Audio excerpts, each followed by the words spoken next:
In this video, I'll go through 5 methods to de-stress quickly. There is a mix of physical and psychological techniques, so hopefully there is something in here for everyone. Let's start with number 1, breathing exercises. When we are stressed or anxious, our body is activating fight or flight mode, that cortisol and adrenaline-fueled stress state, which is great for a short burst if you're running away from a pack of hungry wolves, but really bad if it's activated all day long due to chronic stress. Instead, we want to be spending almost all our day in a relaxed rest and digest mode. How you breathe goes a long way in determining which mode you are in. So take 2 minutes, get into a nice relaxed position. I prefer to be lying down on my back, and start concentrating on your breathing, slowing the pace of your breathing, making sure you're using your belly to draw your breath in and out through your nose. You could breathe in for a count of 5, then out for a count of 5, and slow that count down as you go.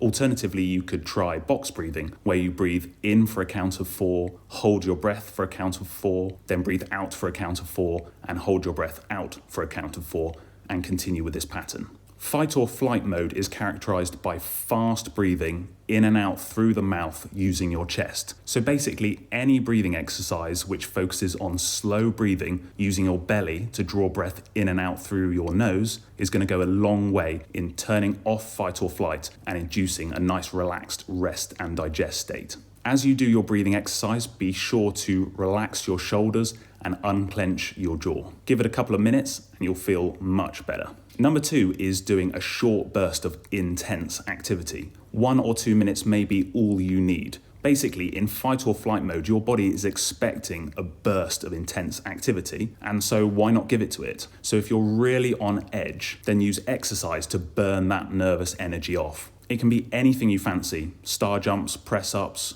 jumping squats, running, just anything that is intense for your ability. If you want to make your exercise longer and less intense, then that's fine, because basically any sort of exercise is going to be great for stress reduction. Number 3 is the technique of adopting a third-person perspective. So much of our stress is just perceived stress, which means the situation doesn't really warrant the amount of stress we're giving it. Stuck in traffic, late for work, kids spilling their dinner, none of these things really warrant any amount of stress in our lives, even though it's really easy to get annoyed about them. So as soon as you feel yourself getting stressed, stop, take 30 seconds and imagine what you would say to someone if they were in the same situation as you are right now. You would encourage someone to learn from their mistakes rather than get worked up about them. You would advise people not to get stressed out over lots of different little things because you know it's not helpful or healthy. So make sure you tell yourself the same thing. Adopting a third-person view can really help you put things in perspective and adopt a more positive viewpoint, which will go a long way to helping you reduce your stress. Number 4 is to change your visual environment. In fight or flight mode, your vision is pinned on that pack of wolves. You're not stopping to look around and admire the view. Therefore, if you activate your peripheral vision, you will become more relaxed. So get off your screens, which pin your vision, get out into nature, and really make a conscious effort to be aware of what is in the periphery of your vision. If you're out in nature, you'll also be looking at fractals. These are patterns that repeat themselves as you zoom in or out, like a tree with its big branches and progressively smaller branches. Nature is full of fractals: trees, clouds, mountain landscapes, moving water, or coastlines. Looking at fractals reduces stress.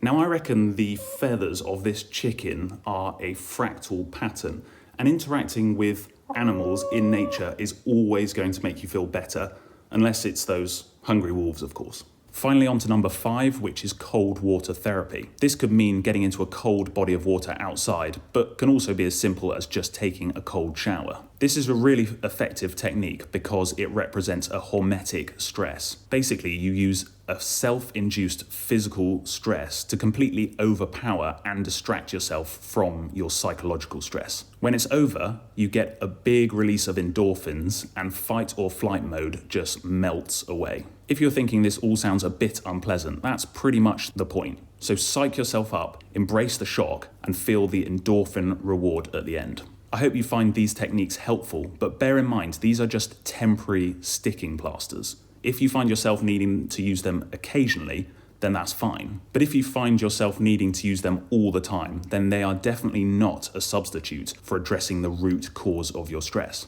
Do not accept stress as just a normal part of the modern world. That only perpetuates the problem. You may have to think way outside the box in order to address the root cause of your stress. As an example, perhaps you need to reject the consumerist, materialist values of the modern world, stop interacting so much with plastic and tech, and start embracing something a little bit different. Be sure to subscribe, and I'll see you next time.